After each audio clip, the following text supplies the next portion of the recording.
Hello! இன்னைக்கு நம்ம பருப்பு உருண்டை குழம்பு பண்ண போறோம். இது கடலை பருப்பு. இத ஒரு 4 ஹவர்ஸ் நான் ஊற வச்சு எடுத்து வச்சிருக்கேன். தண்ணிய ட்ரெயின் பண்ணி எடுத்து வச்சிருக்கேன். ஸோ அதோட இது அரைக்கணும். இதோட நம்ம 2 காஞ்ச மிளகாவும், பூண்டும் ஊற வச்சிருக்கேன். ஸோ சன்னா தால் இது, அப்புறம் சோம்பு ஒரு 1/4 டீஸ்பூன், அப்புறம் கொஞ்சம் பெருங்காயம். ஸோ இத 3த்தையும் நம்ம அரைக்க போறோம். இதுலேருந்து தண்ணிய வடிகட்டி எடுத்துருங்க. ஸோ ட்ரையா தான் அரைக்க போறோம். இதுதான் ஃபர்ஸ்ட் ஸ்டெப். ஸோ இத நம்ம அரைச்சு எடுத்துக்கலாம்.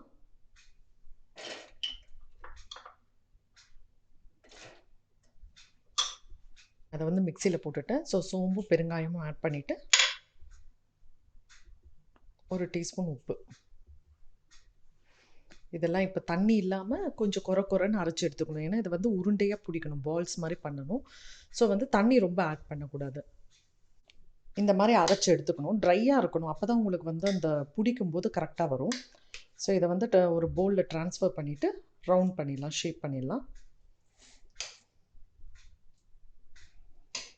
ஸோ இந்த அரைச்ச இதில் நான் கொஞ்சம் ஒரு 1/2 வெங்காயம் குட்டி குட்டியாக கட் பண்ணி வச்சுருக்கேன். அதையும் இதில் ஆட் பண்ணிவிட்டு, ஒரு பச்சை மிளகாவும் கொஞ்சம் கொத்தமல்லியும் கட் பண்ணி வச்சுருக்கேன். அதையும் இதில் ஆட் பண்ணிக்கலாம்.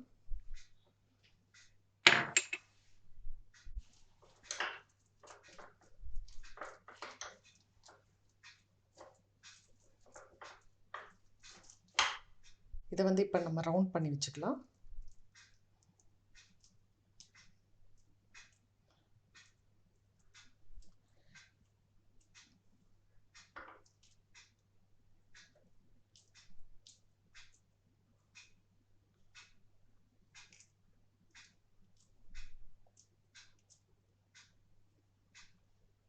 ஸோ நான் எல்லாம் ரவுண்ட் பண்ணி வச்சுட்டேன். இந்த ரெசிபி பார்த்தீங்கன்னா, நம்ம சப்ஸ்கிரைபர் சுமித்ராங்கிறவங்க இந்த ரெசிபியை கேட்டிருந்தாங்க. ஸோ அதனால் இதை நான் இன்றைக்கி அவங்களுக்கு பண்ணி காமிக்க போகிறேன். நீங்களும் வீட்டில் ட்ரை பண்ணி பார்ப்பீங்கன்னு நினைக்கிறேங்க. All the best. ஸோ ஸ்டீமரை ஆன் பண்ணிட்டேன். ஸோ இதை எடுத்துகிட்டு கொஞ்சம் ஆயில் தடவிட்டு, இது இந்த மாதிரி நல்லா கொதிக்கணும். தண்ணி நல்லா கொதிச்சாதான் சீக்கிரம் குக் ஆகும். ஒரு 15 மினிட்ஸ் அந்த உருண்டையை நம்ம குக் பண்ணணும். ஸோ இது 1 by 1 நான் ஆட் பண்ணிடுறேன்.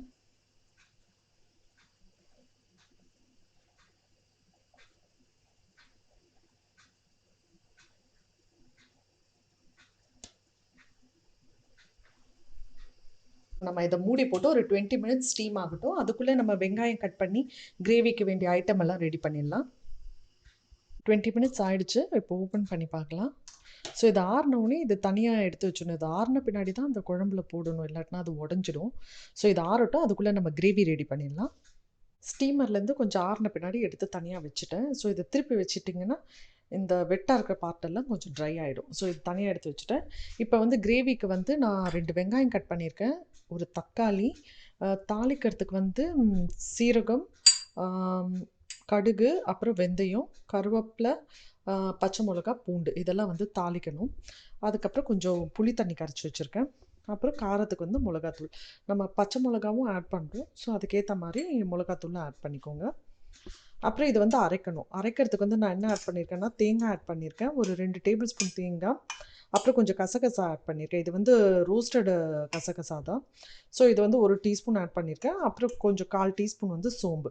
இது கொஞ்சம் நல்லா நைஸாக அரைச்சிக்கணும். இது குழம்புக்கு தேவைப்படும். ஸோ கடைசியாக நம்ம இதை ஊற்றணும் அதில். ஸோ கிரேவி பண்ண ஆரம்பிச்சிடலாம். பேனை ஆன் பண்ணிவிட்டேன்.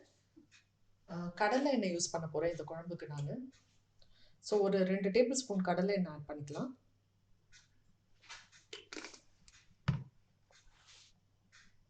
எண்ணெய் காஞ்சிடுச்சு. நம்ம தாளிக்க வேண்டிய ஐட்டம்லாம் போட்டுடலாம்.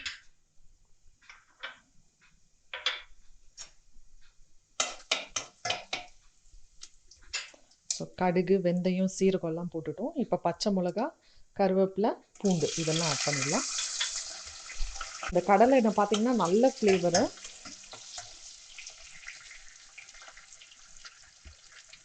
நல்ல வாசனையாக இருக்குது.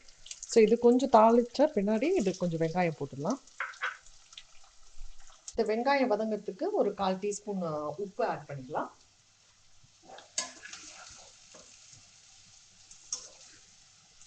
வெங்காயம் நல்லா வதங்கிடுச்சு. இப்போ தக்காளி ஆட் பண்ணிடலாம். ஒரு தக்காளி கட் பண்ணி வச்சுருக்கோம் பார்த்தீங்களா, அதை ஆட் பண்ணிடுறேன். தக்காளி ஓரளவுக்கு வெந்த பின்னாடி 2 டீஸ்பூன் வந்து சில்லி பவுடர் ஆட் பண்ணுறேன், மிளகாத்தூள்.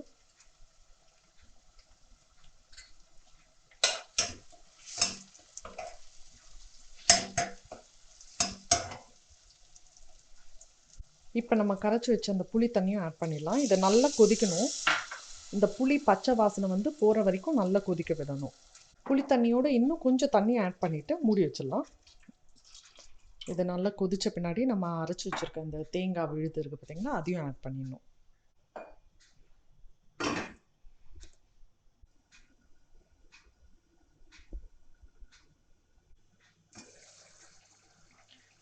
நல்லா கொதிச்சிருச்சு. இப்போ நம்ம அரைச்சி வச்ச தேங்காய், கசகசா, சோம்பு போட்ட அரைச்சி வச்சதை வந்து இதில் ஊற்றிடலாம். இந்த டைமில் சால்ட்டு எவ்வளோ வேணுமோ ஆட் பண்ணிக்கோங்க. நான் இன்னும் ஒரு டீஸ்பூன் ஆட் பண்ண போகிறேன். இது கொஞ்சம் தண்ணியாகவே இருக்கட்டும், ஏன்னா அந்த உருண்டெல்லாம் போடும்போது உங்களுக்கு அந்த தண்ணி வந்து இழுத்துக்கும். ஸோ அதனால் கொஞ்சம் தண்ணியாகவே இருந்தால் நல்லது. இது நல்லா கொதி வரட்டும். கொதி வந்த பின்னாடி அந்த பருப்பு உருண்டையை எடுத்து இதில் போட்டுடலாம். நல்லா கொதி வந்துருச்சு. இப்போ நம்ம அந்த பருப்பு உருண்டையை வந்து இதில் ஆட் பண்ணிடலாம்.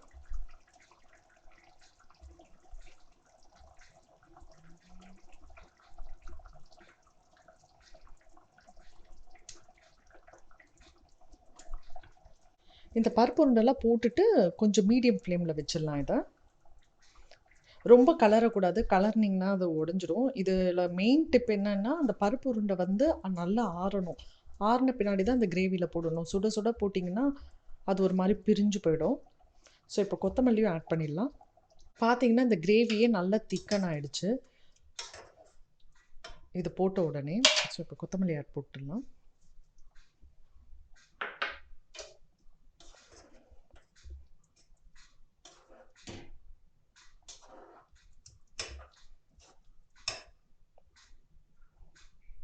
ஸோ இது ரெடி ஆகிடுச்சு. இப்போ பிளேட்டிங் பண்ண ஆரம்பிச்சிடலாம். நம்மளோட பருப்பு உருண்டை குழம்பு ரெடி ஆகிடுச்சு. நீங்களும் வீட்டில் ட்ரை பண்ணி பாருங்கள். கண்டிப்பாக உங்களுக்கும் பிடிக்கும். தேங்க்யூ.